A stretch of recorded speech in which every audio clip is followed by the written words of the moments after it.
di situ tiba-tiba tuh lagi kayak gitu, mama tuh ada suara mama lagi jalan gitu kan. Di situ langsung buru-buru langsung apa namanya, kayak refleks kayak berjauhan gitu loh.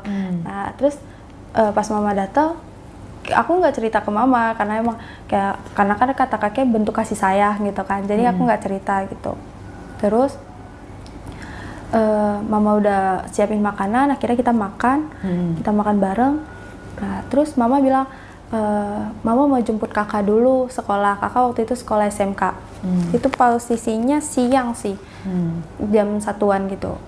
Mama jemput kakak dan otomatis kan aku berdua dong sama kakek di rumah.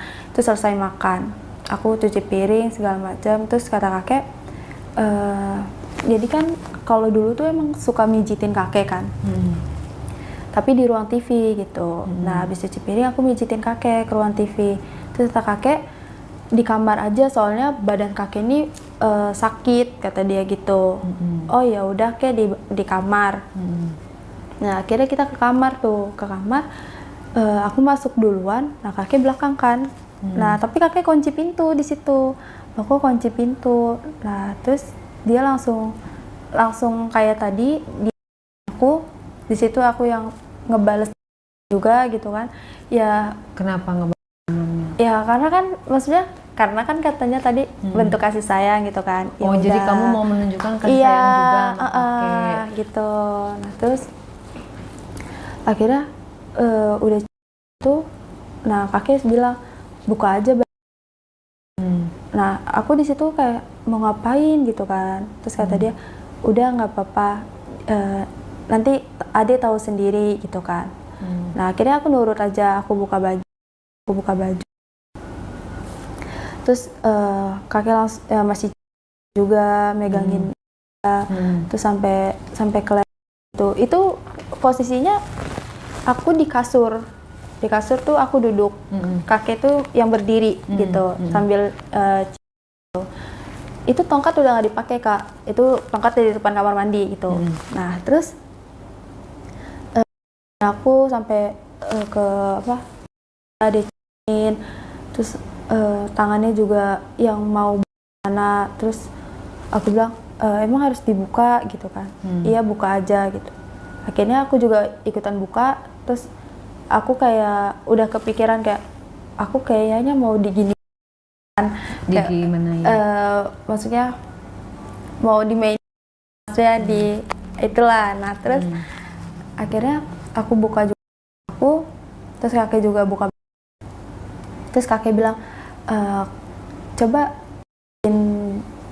itu kayak kata dia gitu kan, gimana caranya. Terus diajarin dimainin aja gitu kan, dimainin lidahnya. Terus aku yang pin itu apa disuruh kakek tuh, kata dia udah pin aja dimainin lidahnya kayak gitu. Nah aku ngelakuin dong apa yang diajarin, aku mainin lidahku di situ. Nah terus itu kamu perasaannya gimana yang kamu rasain? Itu aku nggak ngerasain apa-apa Kak, karena aku yang ituin kakek kan. Terus nah di situ kakek langsung dorong aku ke kasur, jadi kayak posisinya aku yang tiduran setengah tapi nggak semua gitu tiduran. Kakek masih tetap berdiri, terus kakek yang kayak apa sih kayak niban gitu kan.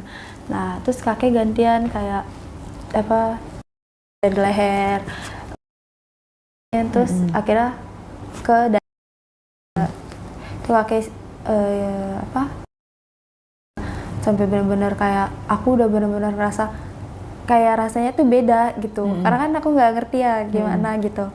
Nah terus di situ kakek isiin, terus apa namanya di aku kan waktu itu kan kakek kan juga yang giginya udah nggak utuh gitu kan, jadi rasanya gimana gitu.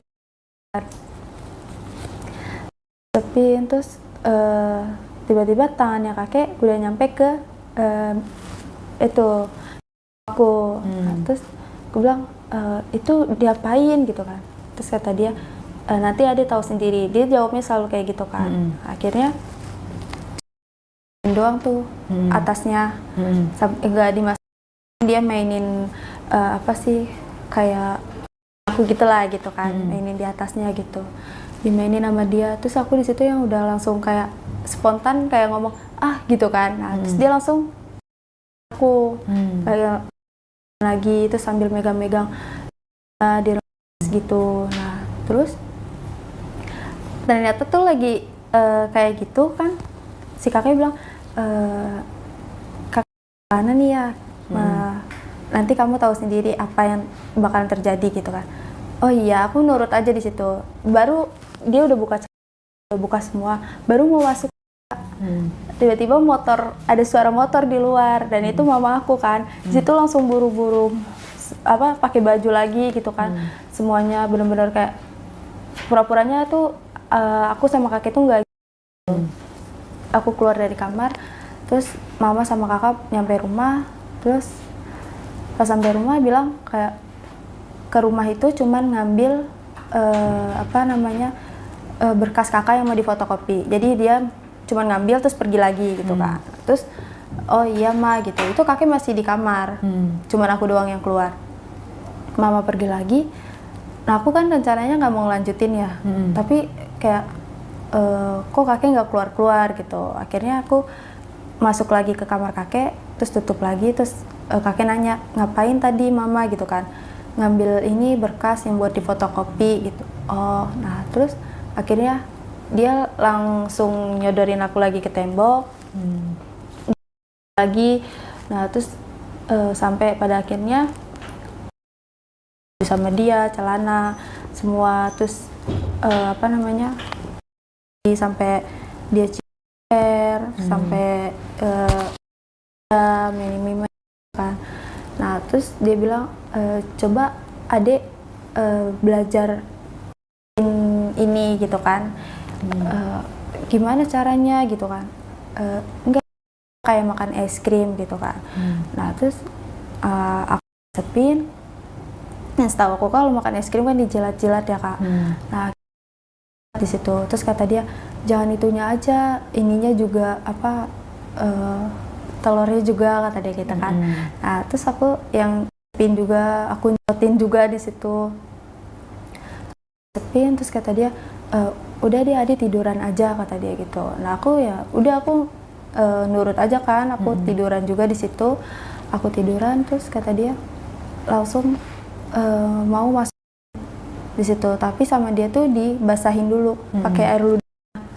Aku nggak ngerti kan biar kenapa gitu, mungkin biar basah gitu. Pokoknya punya dia tuh diludah sama air liurnya. Terus hikmat kak, aku bilang kayak kesakit gitu kan. Terus gak apa-apa, tahan aja, tahan, jangan berisik, nanti tetangga denger gitu kan. Tapi gitu kan. Nah akhirnya dia tetap kan. Di situ aku udah ngerasa udah kayak, karena emang udah banget masih gitu, jadi udah nggak ada ngerasa lagi, tapi tetap jadi di kakek. Di kakek. Terus akhirnya rasanya awalnya kayak gitu, yang juga yang udah gimana ya namanya, udah keriput gitu kan, udah letoy tapi ya masih bisa lah gitu. Terus akhirnya main kakek tapi keluar tuh. Nah terus kata dia langsung, dia bilang jangan bilang siapa-siapa ya gitu kan, apalagi mama gitu. Duduk di samping kayak kakek minta maaf ya gitu, kakek hilaf gitu. Terus kata aku emang kayak gitu tuh ngapain gitu kan, nanti kalau kamu udah gede juga udah tahu gitu. Terus aku bilang oh ya udah gak apa-apa, aku kan nggak tahu ya kak kalau itu perbuatan dosa atau gimana gitu kan.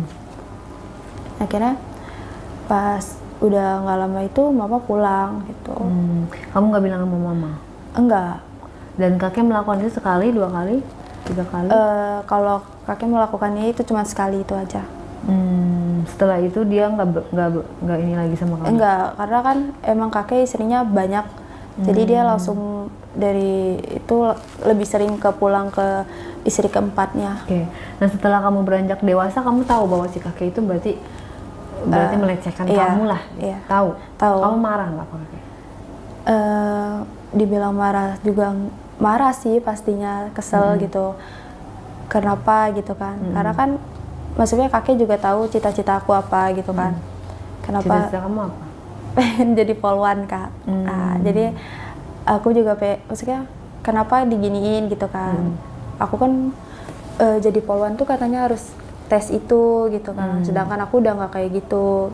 Dan makanya karena itu aku ngerasa aku udah nggak kayak gitu, udah nggak ada udah nggak harus yang ada dijaga lagi gitu kan. Makanya aku juga bisa berani sama bapak-bapak pelayaran itu. Oke, jadi ini bener-bener kamu masih SMP dan kamu masih belum cukup umur pada saat itu. Dan kalau misalnya ini terjadi sama teman-teman tuh wajib lapor dan wajib speak up karena itu adalah bentuk pelecehan itu dilakukan oleh seorang kakek kandung, apalagi itu orang lain ya. Dan boleh melapor gitu loh, karena apa? Kamu kan di situ dirugikan, ibaratnya masa depan kamu yang tadinya menggapai cita-cita gak bisa karena hal tersebut. Nah setelah itu kalau bisa ya orang tua kamu tahu, karena apa?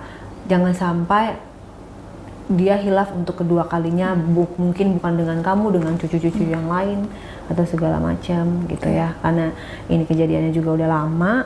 Jadi edukasi untuk kita bahwa kita ibaratnya walaupun tinggal serumah dengan saudara kandung itu tetap harus hati-hati, karena kan namanya hilaf atau syaiton itu bisa masuk kapanpun dan dimanapun kalau melihat. Dan juga tetap kita harus waspada dengan berpakaian yang lebih rapi, kemudian kamar dikunci, dan kalau bisa juga jangan satu rumah lah kalau sama yang bukan muhrim itu.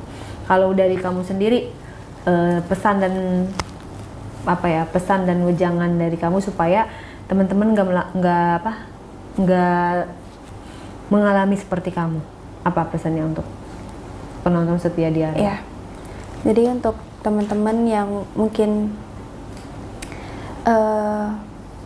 punya masa lalu yang kayak gitu, ya mungkin masa lalunya kenanya pas belum, maksudnya di bawah umur gitu kan, ya udah terjadi ya, mau gimana, tapi kita tuh harus tetap semangat dan jangan mengulang lagi dengan hal yang sama. Maksudnya udah hancur pas kecil tapi pas ngerasa udah nggak lagi nih gitu kan, mau ngelakuin malah tambah bandel, itu jangan, nanti yang ada tuh malah makin nyesel gitu.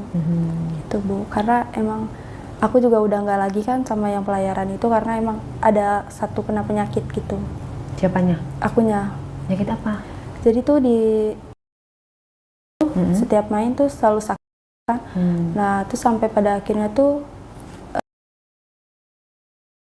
itu harus ke dokter, bukan bisa disuntik antibiotik, antivirus atau anti apapun? Lebih ke suntik antibiotik sih.